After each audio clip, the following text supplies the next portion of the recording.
Pastor Mark Biltz here from Shaddai Ministries. Thank you again so much for watching, and make sure to subscribe and share. Also, please like this video, and we would love to hear your comments. Thanks again for watching. Bye-bye. Okay, so here we are. This week we have the rebellion of Korah. He's murmuring, and his murmuring is affecting so many others. We don't understand. Murmuring can kill. And what happened? When did this happen? The murmuring happened right after the sin of the spies. Okay, so we have the sin of the spies bringing a bad report about the land that God is giving to them. They're full of fear. They are afraid. So let's look at Numbers 16, 1 through 3.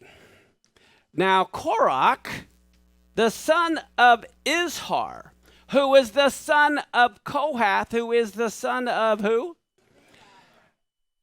Korah is a Levite. But he's complaining because 90% of the Levites weren't priests. Only the sons of Aaron were priests. And so here we see Korah, who is a Levite. He's upset because he's not in charge. We'll talk more about that in a minute. Then comes Dathan and Abiram, who were the sons of Eliab. The son of Peleth, the sons of Reuben, took men. So Dathan, Abiram, and On were all the sons of Reuben. Right? And Reuben was the firstborn. And they don't get to be the priests either. Okay, so we're seeing some competition here. And look at this. What did they do? They took a bunch of people from all the tribes. They rose up before Moses with certain of the children of Israel. And look who they were. 250 princes. These were leaders. They were even famous in the congregation. They were men of renown. And they gathered themselves together against Moses and against Aaron, and look at what they said.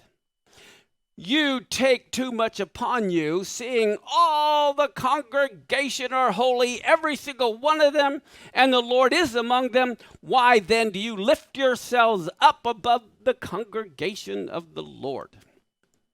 First off, Moses didn't want the job to begin with. Okay? And so it wasn't them who lifted themselves up. God appointed them. In one sense, what was Korah's motivation? Overtly, it sounds like everyone is holy. So this is more like communism.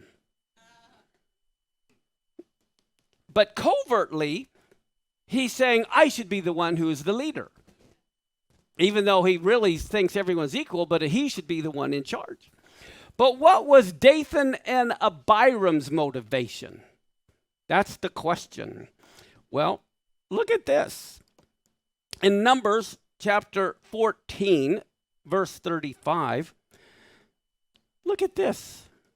I, the Lord, have said, I will surely do it unto all this evil congregation that are gathered together against me. In this wilderness they shall be consumed, and there they shall die. This happened right after the spies. So Dathan and Abiram just found out that they're going to die in the wilderness. That was Numbers 14:35. And now comes Numbers 14:39 through 42. And when Moses put these words before the children of Israel, that they're all going to die in the wilderness, the people were full of what? Grief. I mean, how would you like to find out, guess what, you're going to die here. You're not going to enter the promised land. And so early in the morning, what did they do? They got up and they went to the top of the mountain. And they said, we're here. We're going to go to the place which the Lord had said he would give us, for we have done wrong. And Moses says, why are you now acting against the Lord's order, seeing that no good will come of it? Don't go up, for the Lord is not with you, and you will be overcome by those who are fighting against you. Okay, they were full of what? And what are the 5 stages of grief? Denial, number 1. And so that's what the stage they're in. They're in complete denial. What's the number 2 thing? Anger. So now they get full of anger. Now, the 5 stages are denial, anger, bargaining, depression, and then you finally accept it. This is kind of the stages of grief. But how many of you have heard of that before? Some of you haven't. But here's the important thing. Initially, these 5 stages of grief were not developed for survivors going through the grieving process. These were developed for the people who were terminally ill that were going to die. They're the ones who would go through this. They would say, oh no, I'm not going to die. And then they would be angry that they're going to die. Then they'd bargain with God and they'd be depressed and finally they'll accept it.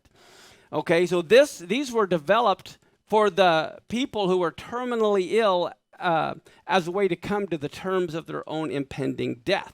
And it was only later applied to the person who survived the person who died. But guess what? Dathan and Abiram saw their own terminal illness.